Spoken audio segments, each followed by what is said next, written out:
Chapter 19 Daddy's Little Miss. Wednesday, January 16th, 1935. The next day at school, Scout treats me like a post made of cement. At lunch, I don't even bother going to the cafeteria. I head for the library and eat by myself. Scout's the only real friend I've made so far, and apparently I've lost him already. When I get home, I write a letter to Pete. I'm searching for an envelope when Teresa knocks on the door. "Come on," she says. "Piper's giving out the money." "I'm not getting any," I tell her. "Yeah, but we'll get candy." "Candy?" Natalie asks. "Annie will buy some at the store, and for sure she'll give us some. Now come on. You can bring your buttons, Nat," Teresa says. What else am I going to do? Sit inside with Natalie all afternoon? When we get to the dock, Jimmy, Annie, and Piper are already there. Nat gets right to work, matching buttons to feathers to stones like this is her assignment. "Natalie," Piper calls. Deep in button mode, Natalie doesn't answer. "Natalie," Piper tries again. "What do you want with her?" I ask, sticking my face in Piper's face. "Simmer down, Buster. I'm just asking her to help me count." "I don't think she's," I start to say. "Numbers, Nat, we need you," Teresa interrupts. Natalie looks up. Piper hands Nat the money, rolled up in a handkerchief.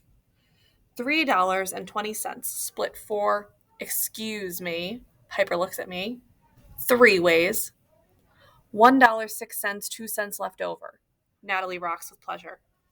Extra 2 cents goes to me, Piper says as Natalie counts out each share. Annie and Jimmy discuss what they'll do with the money. $1.06 buys a whole Italian dinner in North Beach, plus a double feature at the movies, or a month of swims at Fleischaker's pool, or a bunch of rides on streetcars, the dinkies as Annie calls them. I'm just wondering how much they get for Seals tickets when Mr. Trixel appears out of nowhere. Everyone freezes. Piper's money is put away. Annie's and Jimmy's piles are still out. "Piper, Moose, Jimmy, and Annie," he barks. "The warden wants to see you in his library." "Me? I didn't do anything." I form the words with my lips, but I keep the sound inside. Teresa takes off her roller skates, but then begins to cry because she can't find her shoes. Jimmy starts hollering at Teresa to shut up. A group of moms and toddlers who have overheard Mr. Trixel's commands stare at us, their mouths hanging open. Annie clutches her homework against her chest. She looks even paler than usual. "You don't have to come," I tell Teresa. "He didn't call you." "I have to come. Who's going to get you out of trouble?" Teresa says, walking in her 2 sock feet. "I'm not in trouble. I didn't do anything," I say. "He called your name," Teresa says, her whole face scrunched up. "Come on, Nat." She scoops down to Nat's level. "Moose is in trouble. We gotta go." Natalie in the warden's office. My mom is going to love this. "Leave your buttons," I tell Nat. She has most of them out now. If I wait for her to put them back, it'll take hours. "Yeah, Nat, we need you," Teresa says. "Natalie, help. $1.06, 2 cents left." Natalie nods to herself, following us. I shake my head in wonder. It's almost as if Nat's part of our group. We hike up the steep switchback road in silence. The wind blows the eucalyptus trees, a buoy clangs, a boat horn toots. Natalie drags her toes. We climb the steps in Piper's house and file into the warden's library. The warden stares at each of us as we sit down.